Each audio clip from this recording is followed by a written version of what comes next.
গত ২৭ ডিসেম্বর রাজধানীতে ভিআইপি প্রটোকলের বহরে তারেক রহমানকে দেখে এক তরুণ করছিলেন ভিডিও। হঠাৎ রাস্তার পাশে দাঁড়িয়ে থাকা ওই তরুণকে কাছে ডাকেন তিনি। কাছে ডেকে তার সাথে ছবিও তোলেন তারেক রহমান। বিষয়টি সামাজিক যোগাযোগ মাধ্যমে বেশ ভাইরাল হয়। জিহাদ রাহাদের আরেকটি রিপোর্ট। মোবাইলের ক্যামেরা অন করে হাত নাড়ছিল এক জেনজি।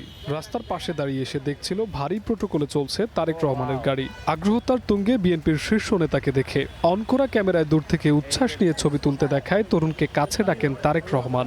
নিরাপত্তা বাহিনী কিছু বুঝে উঠতে না পেরে সেই তরুণকে বাধা দেয়।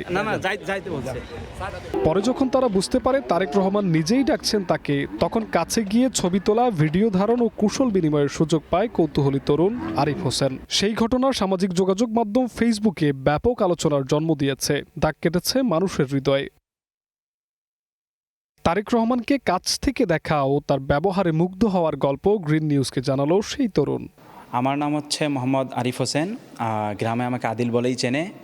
আর আমি আমার বাসা হচ্ছে, গ্রামের বাসা হচ্ছে কুড়িগ্রাম জেলায় রাজারহাট থানার ফরকেরহাটে আমার বাসা। যখন উনি ওনার দেখলো যে হচ্ছে একজন যুবক হচ্ছে ওনাকে ভিডিও করতেছে, একজন পথচারী হিসেবে ভিডিও করতেছে ওনাকে, উনি কিছু দূর যাওয়ার পরে হচ্ছে গাড়িটা দাঁড় করাইছে। দাঁড় করানোর পরে হচ্ছে যখন আমি হচ্ছে দূর থেকে ওনাকে ভিডিও করতেছি, উনি হচ্ছে ডাক দিয়ে নিল।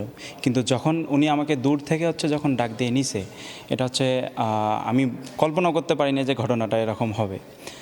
আমি মনে করি হচ্ছে অ্যাজ এ জেনজি হিসেবে হচ্ছে এটা আমার কাছে অনেক বড় পাওয়া।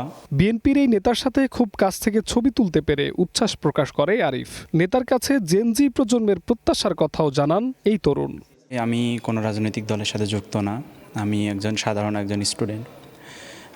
আমি তারেক রহমানের সাথে যখন হচ্ছে দেখা হচ্ছে, এটা হচ্ছে অকল্পনীয়। আমি হচ্ছে মানে বলে বোঝানোর মতো না। জেনজি যেটা আছি আমরা, জেনজির আমার প্রত্যাশা হচ্ছে তার কাছে অনেকবার হচ্ছে দুইটা প্রত্যাশা আমি তাকে বলতে যাচ্ছি। আরিফ মনে করছে আগামীর বাংলাদেশ বিনির্মাণে জেনজির সাথে তারেক রহমানের একটি বৈঠক করা প্রয়োজন। যদি তারেক রহমানের সাথে কখনো দেখা হয়, আমি তাকে মানে দৃঢ়ভাবে বলবো যেন আমাদের জেনজি যারা আছে তাদের সাথে যেন উনি একটা কর্মসূচি ঘোষণা করেন।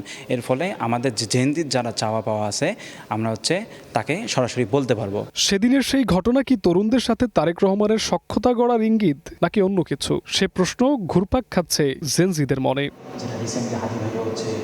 জিহাদ রাহাত, গ্রিন নিউজ, ঢাকা। এ বিষয়ে কথা বলতে নিউজরুম থেকে যুক্ত হচ্ছেন আমাদের সহকর্মী জিহাদ রাহাত। সরাসরি চলে যাচ্ছে তার কাছে। রাহাত, তারেক রহমানের সাথে শিক্ষার্থীর একটি সেলফি আলোচিত হয়েছে সমাজ পাতায়। তো এই প্রজন্ম ভবিষ্যৎ রাজনীতি কেমন দেখতে চাই? সাবরিন, আপনাকে ধন্যবাদ। আসলে তারেক রহমানের সঙ্গে গত ২৭ ডিসেম্বর একটি ছবি ভাইরাল হয়েছিল এক তরুণের। তার নাম হচ্ছে আরিফ হোসেন। তার ছবিটি আসলে ভাইরাল হওয়ার পরেই সামাজিক যোগাযোগ মাধ্যমে অনেকটা আলোচনার জন্ম দিয়েছে। যারা সাধারণ মানুষজন রয়েছেন দেশে, তারা বলছিলেন তারেক রহমানের সঙ্গে জেনারেশন জেড প্রজন্ম যেটি রয়েছে সেটির এত সুন্দর একটি সখ্যতা মানুষজন অকল্পনীয় মনে করছেন।